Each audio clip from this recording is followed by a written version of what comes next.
AITA for calling out my brother after he used my savings to pay for his fiancée?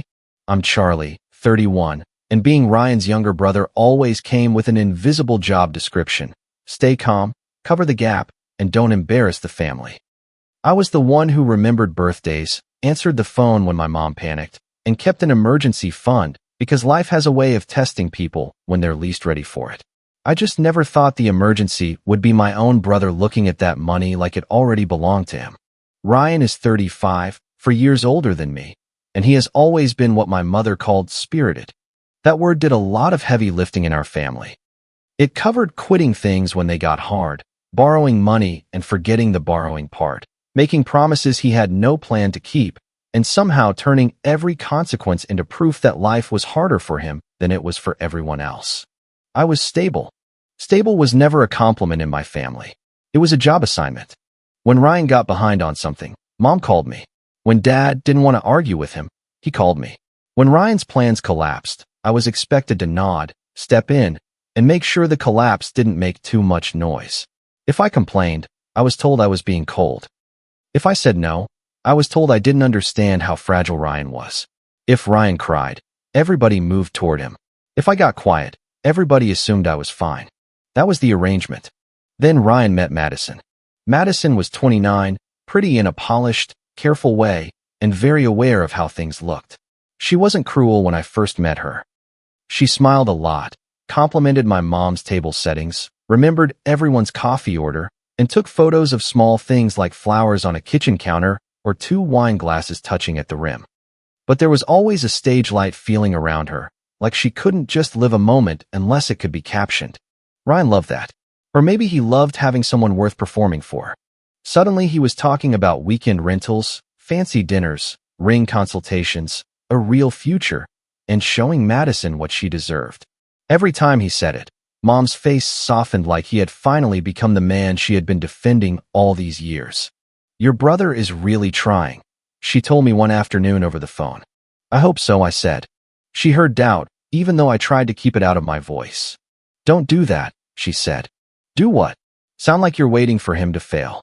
I was loading groceries into my car when she said that, one hand holding the phone against my ear, the other trying to keep a carton of eggs from sliding off the seat. I remember staring at the steering wheel for a second before answering. I'm not waiting for anything, Mom. You know what I mean. I did. It meant I was supposed to clap louder. A few weeks later, Ryan texted me. Hey man, can you help me out with something? Just temporary. I was already suspicious because Ryan never led with details when the answer might be no. With what? A couple things for Madison. I'm making plans. I don't want to ruin the surprise. How much? He waited 9 minutes before responding. Not insane. Just enough until I get caught up. That minute was insane. I typed back, I can't do that. He replied almost immediately. Come on, man. It's not like you need it right this second. I stared at that sentence longer than I should have. It said more about Ryan than he probably meant it to. To him, money sitting in my savings account wasn't something I had protected. It was unused. Waiting. Available. I wrote, that's exactly what emergency savings are for. Not needing it right this second. He sent back a thumbs up emoji. That was Ryan's version of slamming a door. I didn't think much about it after that. I had been saying no to Ryan for years, and he had been punishing me for it in small ways for just as long. He'd stop answering for a while. He'd make a joke at dinner about me being the family accountant.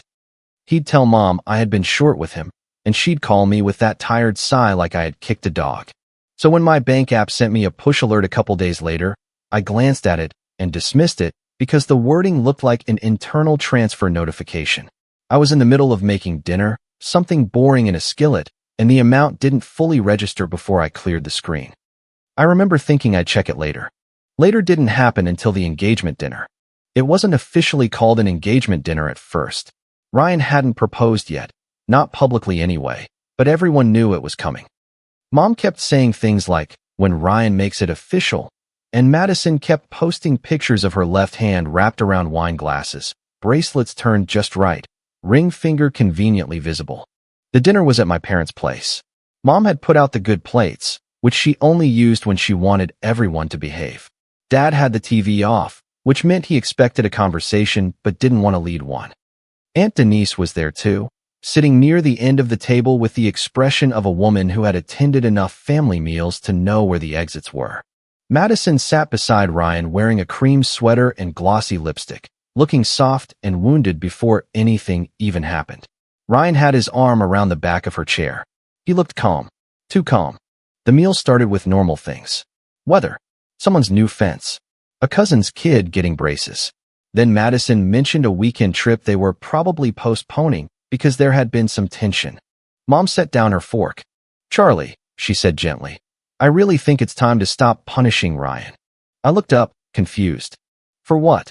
The table got quiet in that awful way where you realize everyone else knows the script and you're the only person without a copy. Mom blinked at me. "Honey, the money." "What money?" Ryan gave a small laugh, like I had just embarrassed myself. "Don't do this," he said. I looked from him to Madison to my mom. Madison's eyes were already shiny. Mom's voice dropped into that careful tone she used when she wanted me to accept blame without making her say it. "Ryan said you moved the money yourself. I don't understand why you're acting blindsided now." My stomach went cold. "I didn't move any money," I said. Ryan leaned back. "Charlie." "No," I said. "What money?" Madison dabbed under one eye with her knuckle. "I don't want to be dragged into your family's money issues."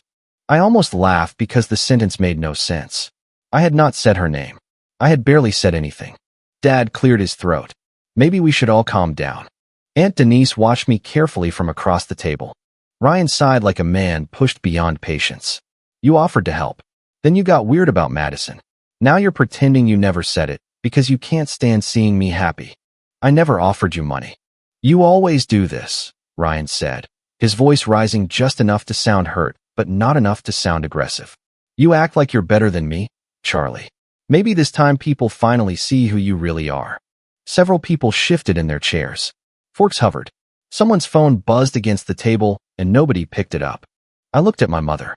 "What exactly did Ryan tell you?" She pressed her lips together. "That you said you'd help him with the engagement plans. That you changed your mind. That you moved money around, and now you're making him look irresponsible." "Engagement plans," I repeated. Madison whispered, "This is so humiliating." Ryan rubbed her shoulder. That little gesture, that protective boyfriend performance, told me more than anything he said. He wasn't surprised. He wasn't confused. He had rehearsed this.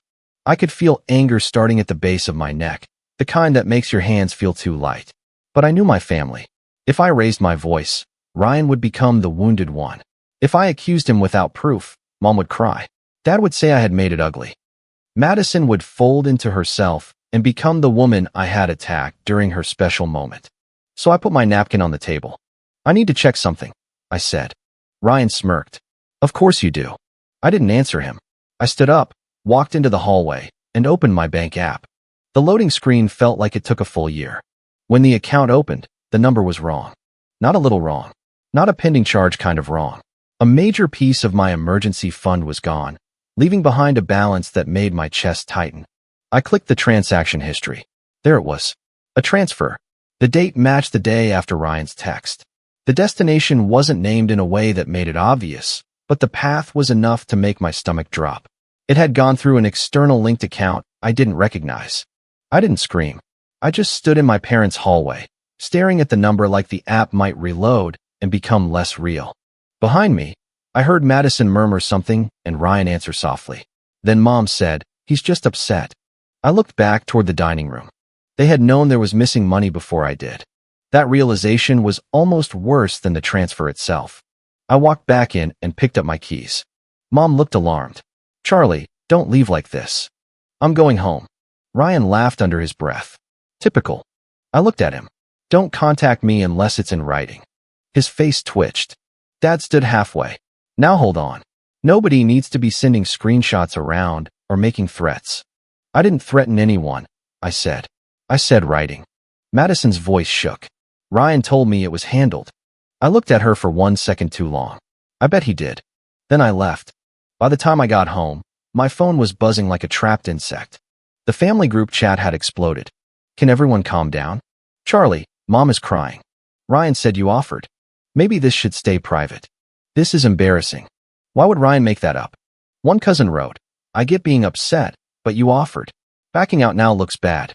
I sat at my kitchen table without turning on the overhead light. The only light came from the stove clock and my phone. It felt strange how quiet my place was while my name was being passed around like a dirty plate. I wanted to type everything I was thinking. I wanted to say Ryan stole from me. I wanted to ask why everyone believed the person with the longest record of needing rescue. I wanted to remind them of every forgotten loan, every emergency I had covered, every time I had kept my mouth shut so Ryan could keep his dignity. Instead, I put the phone face down. Ryan wanted me emotional. So I got organized. The first thing I did was go through my bank alerts. The push notification I had dismissed was still in the notification history.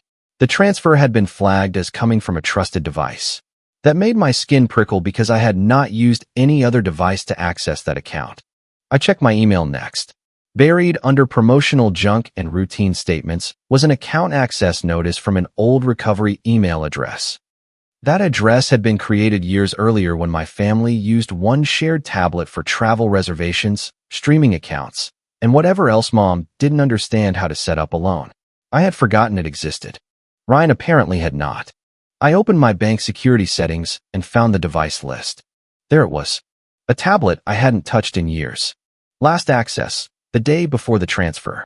I sat back in my chair and felt something inside me go very still. The next hour was all passwords and screenshots.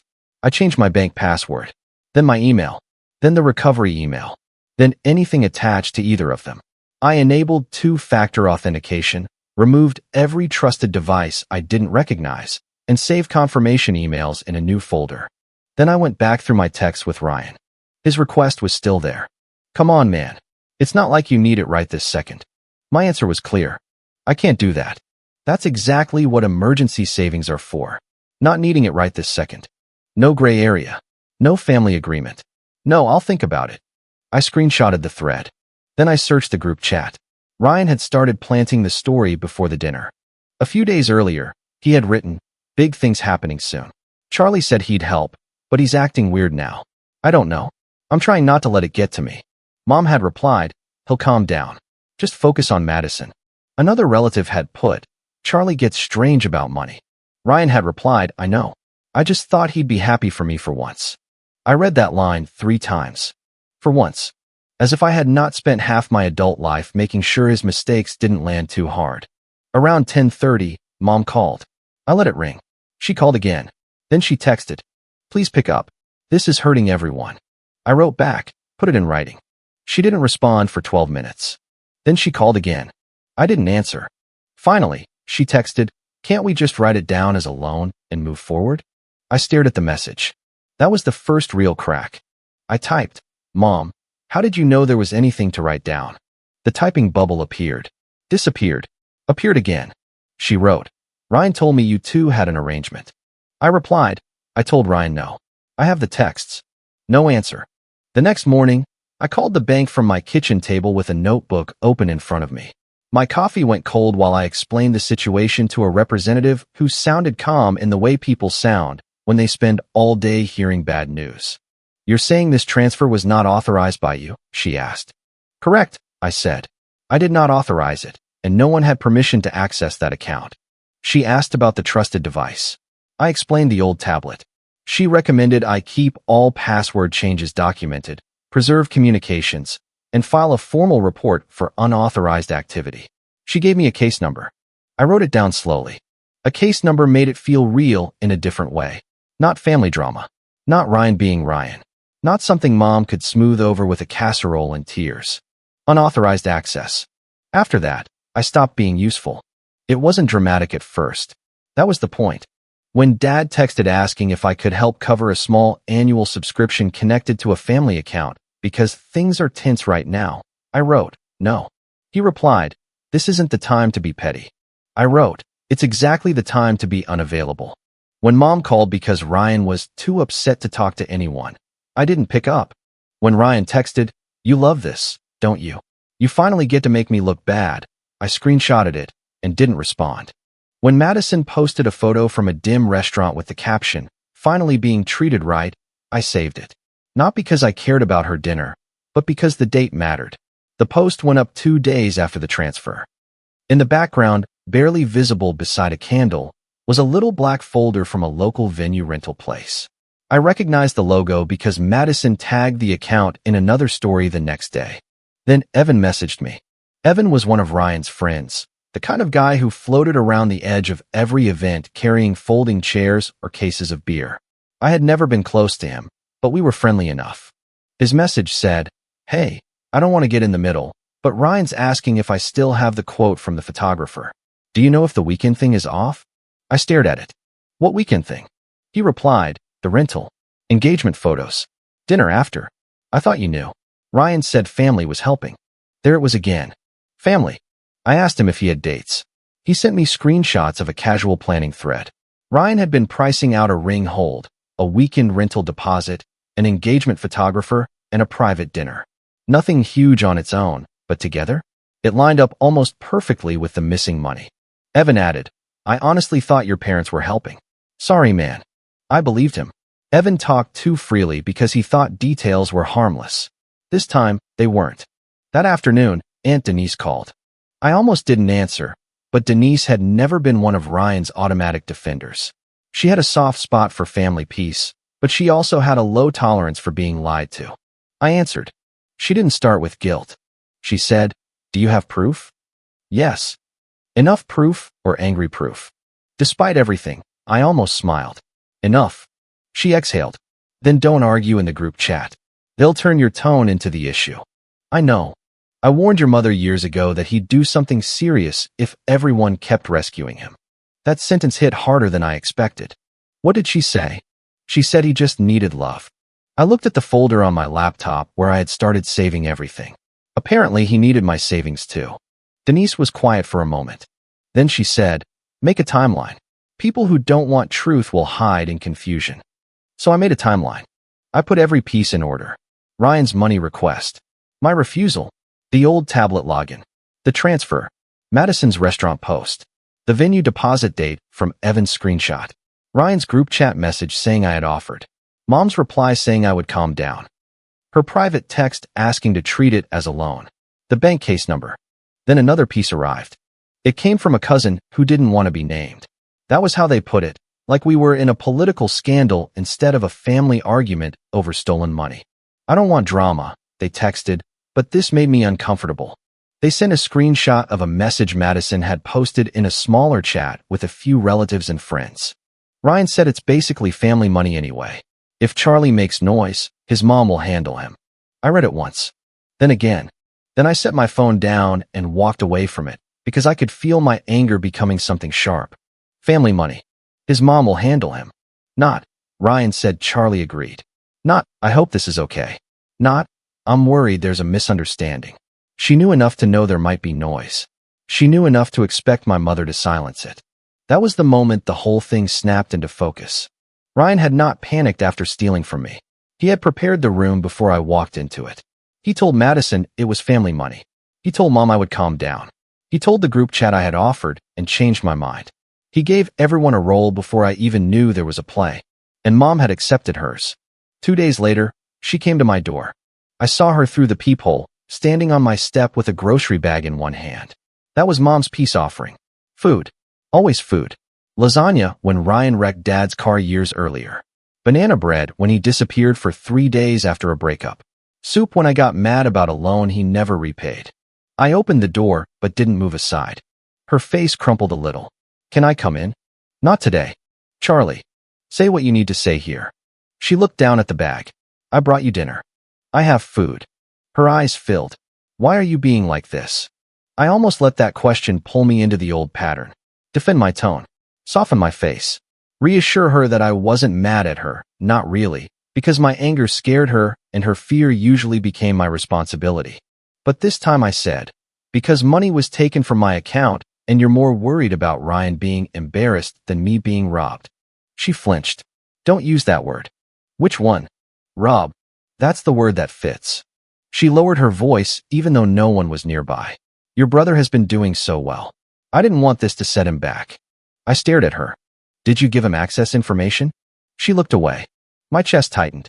I had suspected it, but suspicion gives you a little room to breathe. Confirmation does not. "Mom. He said he needed to check something from the old tablet," she said quickly. He said you had helped him before, and he couldn't find the login. I thought he was only checking something. That account was private. I know. You knew? I knew after, she whispered. The air between us changed. I said, after what? She squeezed the grocery bag handle until the plastic stretched wide over her knuckles. After he told me you were upset. Mom, I thought you two would work it out. No, I said. You thought I would absorb it. She started crying then. Quiet at first, then with little broken breaths that would have undone me a year earlier. I was trying to keep the family together, she said. I stepped back, not inviting her in, just giving myself space. You kept Ryan's lie together. She looked like I had slapped her. I didn't apologize.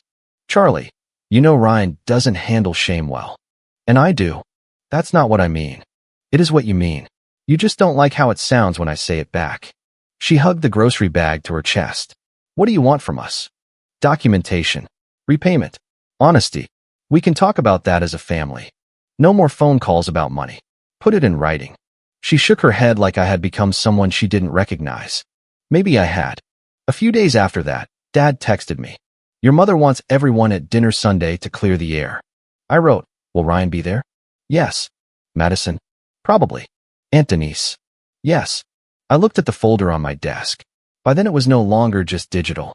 I had printed the timeline, the screenshots, the transaction record, the bank case number, the device login record, Ryan's original request, my refusal, Mom's texts, Madison's message, and Evan's planning screenshots. I had labeled each page, not because I was trying to be dramatic, but because I knew my family. They thrived in fog. I was bringing weather reports. I texted Dad, I'll come. I'll discuss it once. He replied, we can solve this without making it ugly. I wrote back, it's already ugly. I'm just done being the only one who has to pretend it isn't. Sunday came with the kind of tension you can feel before you open the door. Mom's house smelled like roast chicken and lemon cleaner. That meant she had stress cleaned. The dining table was set too neatly, napkins folded into triangles, water glasses already filled. Phones were face down near plates like everyone had agreed to be civilized. Ryan was in the living room when I walked in, Madison beside him. She didn't look at me. Ryan did, though. He looked at the folder under my arm and gave a short laugh. Wow, he said. You brought homework. I hung up my jacket. Something like that. Madison whispered something to him. He squeezed her hand. Mom came from the kitchen, eyes red, mouth tight. Let's just eat first. No, I said. Everyone looked at me. I set the folder on the dining table. Dad rubbed his forehead. Charlie. No, I repeated. I'm not eating through another performance. Ryan stood slowly, like he was preparing for a scene. You are unbelievable. Aunt Denise took a seat without saying anything. Mom put both hands on the back of a chair. Please don't start by attacking your brother. I'm not attacking him. I opened the folder. I'm correcting the record. Ryan laughed again, louder this time. You love this, don't you? You finally get to make me look bad. I looked at him. You didn't borrow from me. You stole from me. And then you tried to make me apologize for noticing. The room went silent. Madison's face changed first. Not guilt exactly. Fear. The kind you feel when a story you chose to believe starts cracking in front of people. Ryan pointed at me. See? This is what I'm talking about. He goes straight to the worst possible version. I pulled out the first page. This is your text asking for money, I said. This is my response saying no. I placed both screenshots on the table. Ryan didn't look down. This is the login from the old tablet the next day. This is the transfer from my emergency account. This is the bank case number for unauthorized access. Dad leaned forward despite himself. Mom whispered, Charlie, please. No. You wanted everyone here to clear the air. This is air. I placed down another page. This is the date Madison posted from the restaurant. This is the venue deposit information Evan sent me. This is the engagement photographer quote. The totals line up with the amount missing from my account. Madison looked at Ryan. You told me he agreed. Ryan's jaw tightened. He was going to. No, I said. I wasn't. You decided my silence was the same as permission. He turned on me. You're not broke, Charlie. You just like making a point. I almost smiled because there it was. Not denial. Not apology. Just resentment that I had enough for him to take. That money was not extra, I said. It was mine. Mom started crying, but I kept going. This is Ryan telling the family group chat that I had offered and was acting weird. This is Mom saying I'd calm down. This is Madison telling someone Ryan said it was basically family money and that Mom would handle me if I made noise. Madison went pale. A chair scraped. Dad stood, then sat back down like he didn't know what authority looked like anymore. Aunt Denise reached for the Madison screenshot and read it slowly. Then she looked at my mother. "Linda," she said, her voice hard in a way I had never heard before. "What did you know?" Mom shook her head. "I was trying to keep the family together." I turned to her. "Did you give Ryan access information after I told you that account was private?" She covered her mouth. "Mom," I said. "Did you?" Ryan snapped. "Leave her alone." I didn't look away from her. Linda's voice came out small. I thought he was only checking something. Madison pulled her hand out of Ryan's. I nodded once, because if I spoke too quickly, my voice might break. "And when the money disappeared, you checked on Ryan's feelings before you checked on your son." She cried harder. Dad said, "Nobody is saying it was handled perfectly." Aunt Denise turned on him. "Handled perfectly? Mark, money was taken from Charlie's account." Dad looked down. Ryan spread his hands. "It was going to be paid back. You're acting like I robbed a bank." "That wasn't help," I said. "Help requires permission." "You never wanted Madison to like me," he said. Madison stared at him. "Was any of it actually yours?" Ryan blinked. "What? The dinners? The trip? The photographer? The ring hold? Was any of it actually yours?" He looked at my mother, like even then he expected her to throw him a rope. Mom just cried. Ryan's voice hardened. "I was trying to make something good for once. With my money," I said. "You always have to say it like that. Because that's what it is." He stepped closer to the table. "You could have just let me pay it back quietly." I looked around the room. At my mother's tears, my father's silence, Madison's humiliation, Aunt Denise's disgust, and Ryan's anger that I had refused to stay in the role assigned to me. "I'm not here to ask for permission to be angry," I said. "I'm here to let you know I'm done being useful to people who only call me family when they need money." Nobody spoke. So I continued. "I have already reported the transfer as unauthorized. I have the case number. I am giving Ryan one chance to sign a written repayment agreement with dates and amounts. If he refuses, I'll continue through the bank and whatever legal channels I'm advised to use." Dad finally found his voice. "Your brothers. Don't turn this into a legal thing." Ryan turned it into a legal thing when he accessed my account. Mom whispered, "Charlie, please don't do this to him." That hurt. Even after everything, it hurt. I looked at her and said, "You had two sons at that table. You protected one from consequences and handed the other a bill." She looked away. I gathered the papers slowly, leaving copies of the main timeline on the table. Ryan said, "So that's it? You're just going to blow up the family?" "No," I said. "I'm leaving the blast radius." Then I took out my phone, opened the family group chat, and uploaded the evidence packet. Not every bank detail, not anything that would expose account numbers, but enough. Dates, screenshots, my refusal, Ryan's setup, Mom's loan text, Madison's message. The case number with sensitive information blocked. I typed one final message. "For anyone who still wants to call this a misunderstanding, here are the dates. I'm done discussing money without documentation." Then I left the chat. The silence afterward was immediate and strange. My phone, which had spent a week buzzing with other people's opinions, went still. I walked out before anyone could turn my exit into another debate. In the driveway, Aunt Denise caught up with me. She didn't hug me. I was grateful for that. I was holding myself together, but not by much. She said, "You did the right thing." I looked at the dark windows of the house. It doesn't feel like it. Right things rarely feel good in this family. That almost made me laugh. She touched my arm. "Send me what you need me to confirm. I'll tell the truth if anyone asks." I nodded. That was the first adult sentence anyone in my family had given me all week. The fallout was not clean. It never is. Some relatives texted me privately over the next few days. Privately, of course. Publicly, the group chat got quiet. People who had been brave enough to say, "Ryan said you offered," suddenly became too delicate to say, "Ryan lied." One cousin wrote, "I didn't know all that. Sorry." Another wrote, "This should have stayed in the family, but I get why you were upset." I didn't answer that one. Ryan sent paragraphs. "You're really doing this over money? You know I would have paid you back." Madison is devastated. Mom hasn't stopped crying.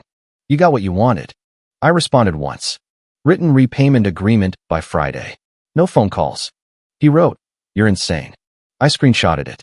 Madison deleted the restaurant posts first. Then the weekend rental hints disappeared. The ring shopping story was archived.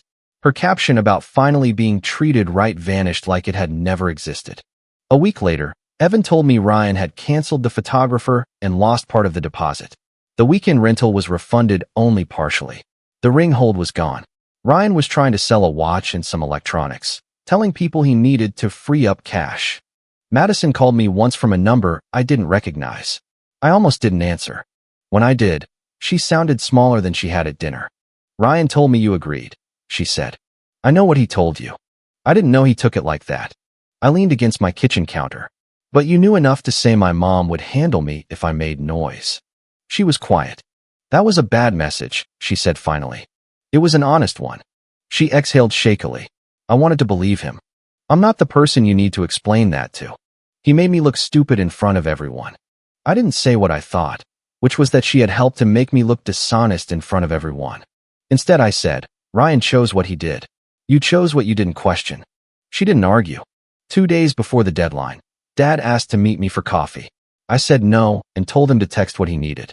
He wrote, your brother is willing to sign something, but does it have to be so formal? I replied, yes. He wrote, we used to be able to handle things without paperwork. I wrote, that was before people started denying what happened. On Friday afternoon, Ryan sent me a photo of a handwritten note. It was vague, full of phrases like help from Charlie and pay back when able. I rejected it.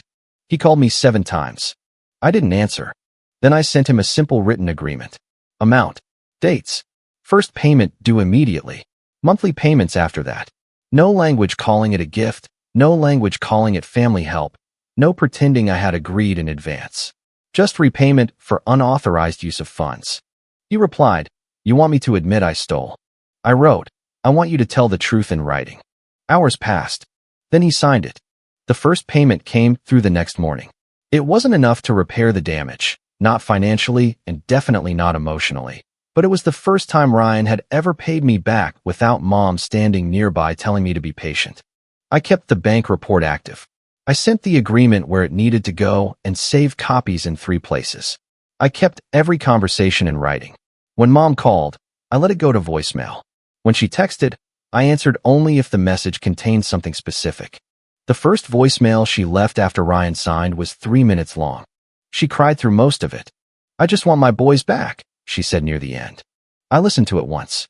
Then I texted her. You had 2 sons.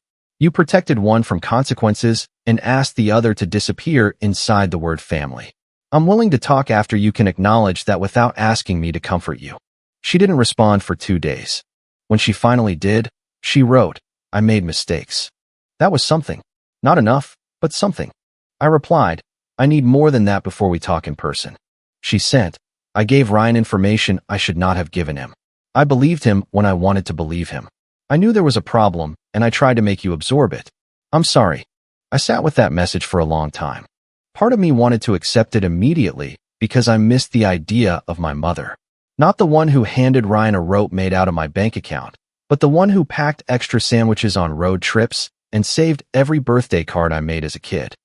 The hard part about family betrayal is that it rarely erases the good memories. It just makes you question what they were worth. I wrote back, thank you for putting it in writing. I'm not ready for normal. She replied, I understand. Maybe she did. Maybe she just knew better than to push that day. Ryan didn't become a different person. I want to be clear about that. He didn't make a grand apology. He didn't stand in the middle of the family room and confess every selfish thing he had ever done. Real life does not usually give you that kind of scene. He paid the first installment. Then the second was late. When he tried to call instead of text, I sent one message. No phone calls about money. Put it in writing. He wrote, fine. Payment Friday. It arrived Friday night. Madison and Ryan did not have the engagement they had been planning. I heard through Denise that she paused everything. Not ended, necessarily. Just paused. That sounded exactly like Madison, to be honest. She was embarrassed, angry, and still deciding which version of the story could be made livable. Ryan blamed me for that too. You ruined the best thing that ever happened to me, he texted one night. I replied, no. You financed it with stolen money and expected me to clap. He didn't answer. Dad took longer than Mom. His first attempt was a text that said, I still think this could have been handled more quietly. I wrote, quietly for who? He didn't respond that day. A week later, he sent, Denise asked me why Charlie is always the one paying for Ryan's bad judgment. I didn't have an answer. I read that message in the parking lot of a grocery store and felt something loosen in my chest. Not forgiveness. Not yet. But proof that at least one question had finally landed where it belonged. I wrote, that question is a good place to start. The biggest change was not the money. The money mattered, of course.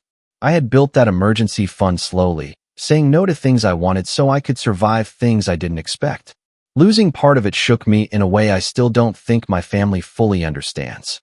But the bigger change was that I stopped offering myself up as the family shock absorber. When Mom texted asking if I could help Ryan understand the payment schedule, I said no. When Dad asked if I could come by and fix a problem with the family streaming account because you know how your mother gets, I sent him the customer service link. When a cousin tried to pull me into a debate about whether Madison was bad for Ryan, I wrote, Ryan made his own choices. When Ryan posted a vague quote online about people who kick you when you're rebuilding, I did nothing. No comment. No screenshot sent around. No defense. I let him perform for whoever still wanted tickets. My accounts are locked down now. New passwords. Two-factor authentication. No trusted devices I don't personally use. No old recovery emails. No shared anything. I check alerts when they come in, even if I'm cooking dinner, even if the amount looks harmless, even if part of me wishes I could go back to being the kind of person who didn't have to think that way. I don't discuss money by phone anymore. Not with family. Not with Ryan. Not with anyone who has ever used emotion as an eraser. If it involves money, access, repayment, or responsibility, it goes in writing. Some people think that is cold. Those people usually benefited from me being warm at my own expense. A month after the dinner, I stopped by Aunt Denise's house to drop off something she had left at my parents' place and refused to go back for. She made coffee and didn't ask me to sit, which somehow made me want to. We talked about ordinary things for a while. Her neighbor's loud dog. A recipe she had messed up. The ridiculous price of eggs. Then she said, you know they'll keep testing the boundary. I know. You'll feel mean. I already do sometimes. She nodded. Feeling mean doesn't mean you're wrong. It means you were trained to confuse access with love. I looked down at my coffee. That sentence stayed with me. Because that was the real problem in my family. Access. Ryan had access to forgiveness before he earned it. Mom had access to my guilt before she told the truth. Dad had access to my silence because it made his life easier. Everyone had access to my stability, my time, my money, my patience.